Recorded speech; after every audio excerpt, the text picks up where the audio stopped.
Hi everyone, welcome back to my channel. If it's your first time on this channel, you are welcome. I am A.H.P. I'm an author and I also do business. Now today we are out and about, but I wanted to do a vlog, guys, but it's raining. It's horrible in Northampton. Look,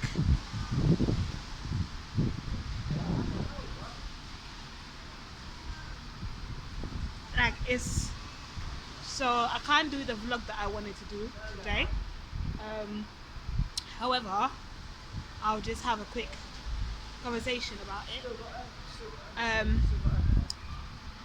like if you just see right next to me there, you can see someone is sitting there, and yeah, basically I wanted to talk about homelessness in Great Britain. Now, um, I have a book that is coming out soon, and it's called Britain's Housing Crisis. Okay, and and with that I talk about like the homelessness in the UK and how people basically are rehoused within Great Britain, not just the UK but within Great Britain in itself. um, because unlike what's it called, contrary to some people, they don't think that there is an issue of homelessness in the UK, let alone Great Britain. They think everybody has a house and everybody's happy, hunky-dory, all is well.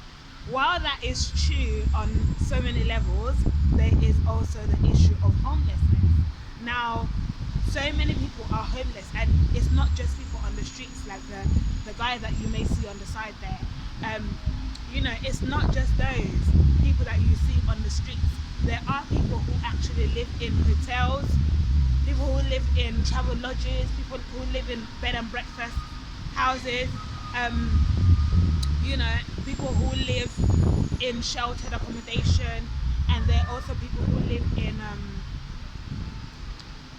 in temporary accommodation or supported housing, um, and also people who live in hostels. So there are so many levels of homelessness, and it's not just the people that you see outside on the streets. Now, some of the people that you see outside on the streets are men, women, young people.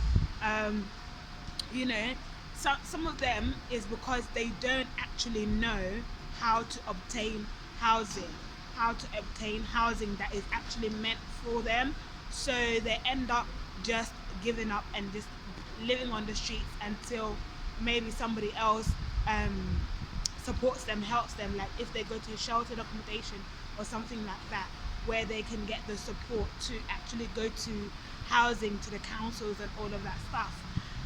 And I'll go in more about the issue of social housing in my actual book, Britain's Housing Crisis, how you can actually go step by step and obtain yourself a house and be rehoused and all of that stuff. But one thing I would say, that with social housing you also have to meet the criteria, and the criteria is often that you don't have housing arrears. Okay, and a lot of people who have housing arrears, they often end up giving up as well on social housing altogether. But it's doable, guys, it's doable. I was on over £3,000 housing arrears because I had started a business and I didn't know that I could actually still claim housing benefit because my business was only part-time. And so I ended up, like, basically the money that I was getting from my business wasn't enough to live on and pay bills. And then the extra money that I was getting on the side wasn't enough to actually catch up, like make sure that like all my rent was paid for and all of that stuff. So it ended up building up, and by the time like what's it called, I could actually begin to afford, they didn't want they didn't want me to live in the house anymore, and I ended up being evicted.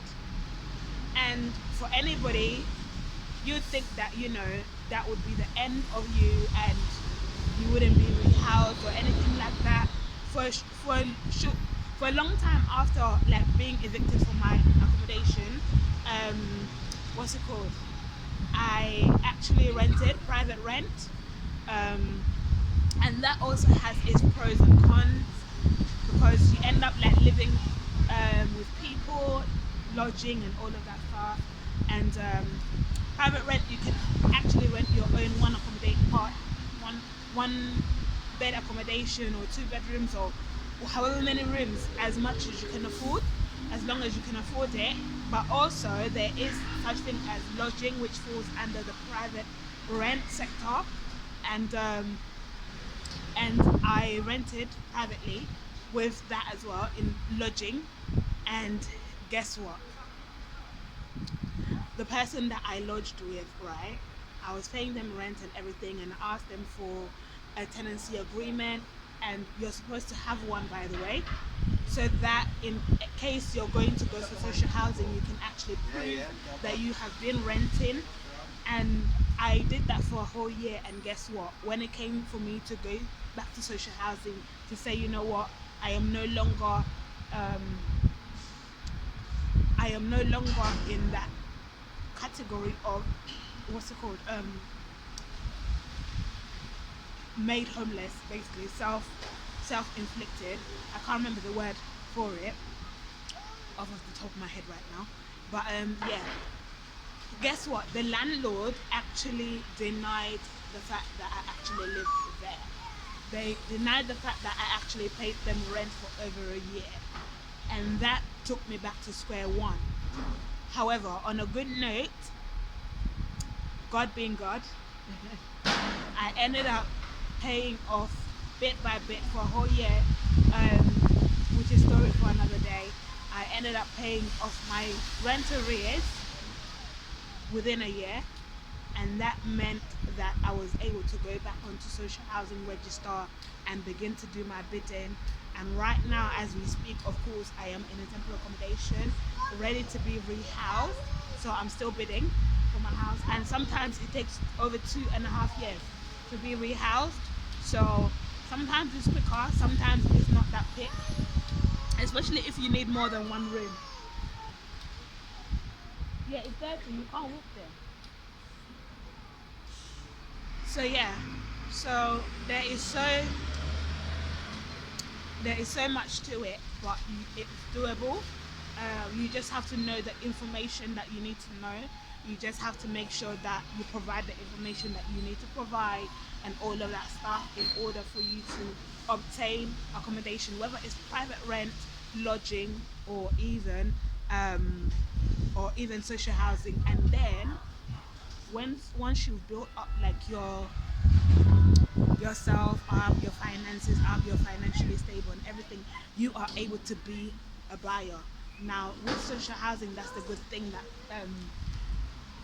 about social housing. After 3 years of renting um, your council property, you can actually apply to buy for the house, which is called right to buy. You are given right to buy, which means that you can actually buy the accommodation that you are in. I talk more about that also in my book, um, Britain's Housing Crisis. But that is it for now, guys. I would take you along to see some of the accommodations, some of the hotels, but I think I'll do that another time, um, because I don't want my device to get wet and stop working. So yeah, so I shall see you guys in the next video. Bye.